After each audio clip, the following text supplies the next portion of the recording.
I'm sorry. I have to go. I made a promise to my friends and I'm already very late. But, Madame, you're still...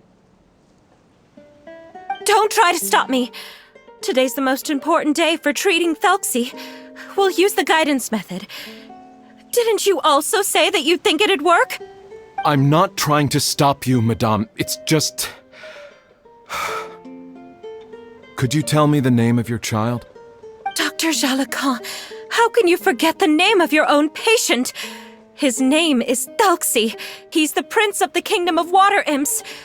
We will go today to reclaim his crown and attend his coronation ceremony. I see. Madame, please rest assured, everything is still on schedule. Your friends have already departed to find... Wait, look. They've already returned. Zuria! Zuria! We've retrieved the crown! Paimon, everyone, have you really? Yes, but the coronation ceremony still hasn't taken place, because we felt like you should be the one to preside over it. Wonderful! How wonderful! Thelxie, my child, are you hearing this? Everything you lost will now come back to you, and soon, very soon, you will never be lonely again.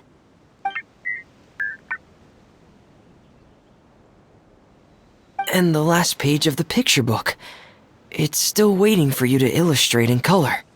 Right, the picture book. But I don't know what I should put on the last page. Don't worry, Thelxie and his friends all know what should go on it.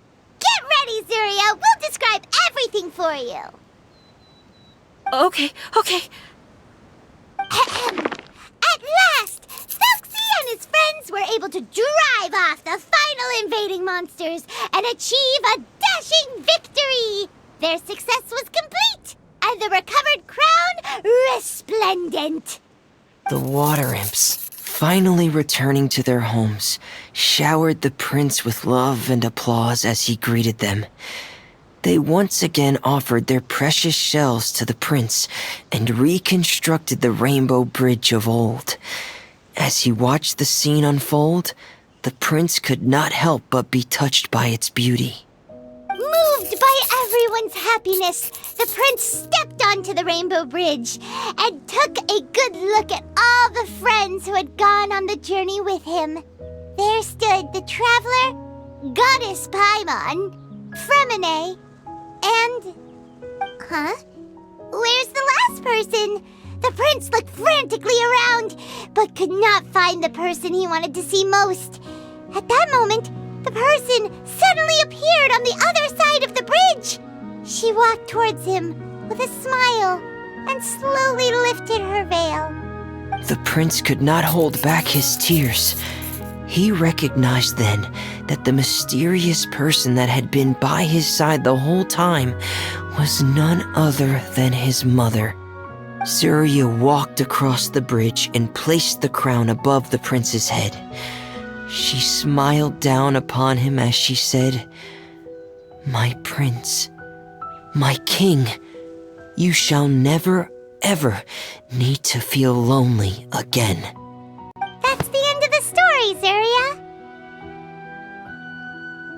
Thank you. Thank you all.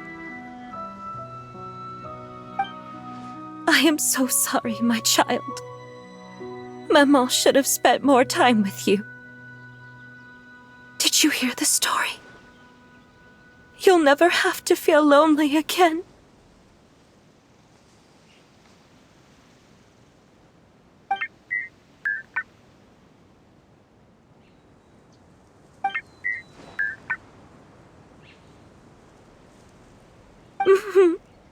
Mama loves you too. What's happening? Is Zuria talking to Thelxie? Quick, put on my diving helmet. There's a transcription module in it that's compatible with Thelxie's output signals. You should be able to use it to understand what Thelxie's saying.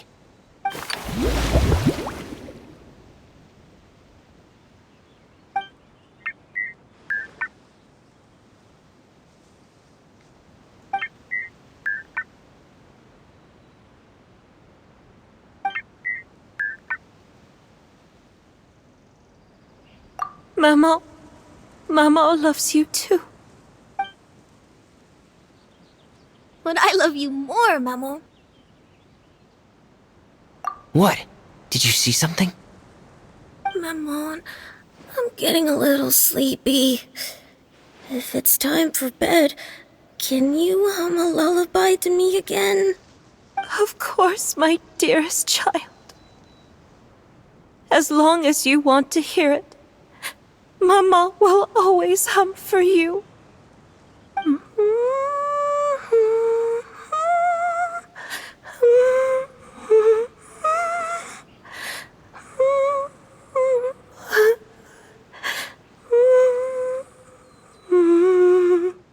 Thank you, Maman. Your lullaby has always been my favorite. Now that I've heard it, I can return to my dream and to the kingdom of water imps in peace. My poor darling. Please don't forget. I will always love you. My love is greater than the entire distance between here and the kingdom of water imps. I won't forget, Maman.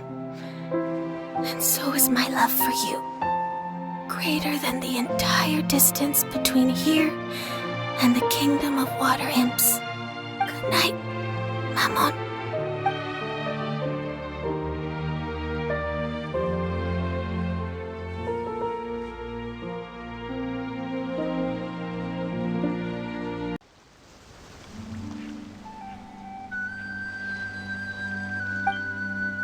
Traveler, Paimon, you're here. Freminet, why did you call us in such a hurry? Did you hear something from Zuria? Oh, if it's not good news, Paimon doesn't want to hear it. Don't worry, it's definitely great news. The Madame came here for a visit just now with her doctor. Color has returned to her cheeks, and she sounded full of energy as well. She said she'd like to return to the court to continue hosting the art exhibit. But this time, she'll work with her doctor to exhibit some picture books related to the illness. Of course, Thelxie's fantastic adventures and the guidance therapy will be included in the exhibit as well. She'd like to use her experience to help others. That's wonderful! So it wasn't bad news after all. Mm-hmm. Here, please take this picture book with you. The Madame wanted you to have it. If at some point in the future you were to run into someone with similar troubles, she hopes the book would be of use to you. But this is her son's story, right? Is it really okay to give the book to us? Don't worry, it's just a copy. She still has the original. It's extremely important to her. Alright, then there's no problem. It feels good knowing we've contributed to something important. Paimon definitely didn't expect the fantasy adventure to be so useful. Paimon was a little worried about how everything would turn out. After all, fantasy is just fantasy. Paimon, do you know what the Madame said? She said that at the moment when she placed the crown on Thelxie's head, she felt like she really saw something beautiful. Her child had returned, and he told her that he loved her. She also said that was when she was finally able to bid farewell to her son. She felt like at that moment, she was healed by some mystical power, and she was filled with courage from head to toe. Oh, really? But could that just be another part of her fantasy? Perhaps. But if fantasy is just fantasy, and the fantasy world is not real, then how could it still grant us these powers that we can continue to use in the real world? But what else could it be? A descent of the fairy tale world into the real world. At that time, the wondrous fairy tale temporarily became reality and influenced real things in our world. That has to be what happened. You saw it too, didn't you? What? That can't be what happened, right? There's just no way. Wouldn't it be like a miracle if that really happened? Yes, I suppose that would be a miracle. I hope that everyone who's found themselves in a dark place would be able to see something beautiful and experience a miracle for themselves.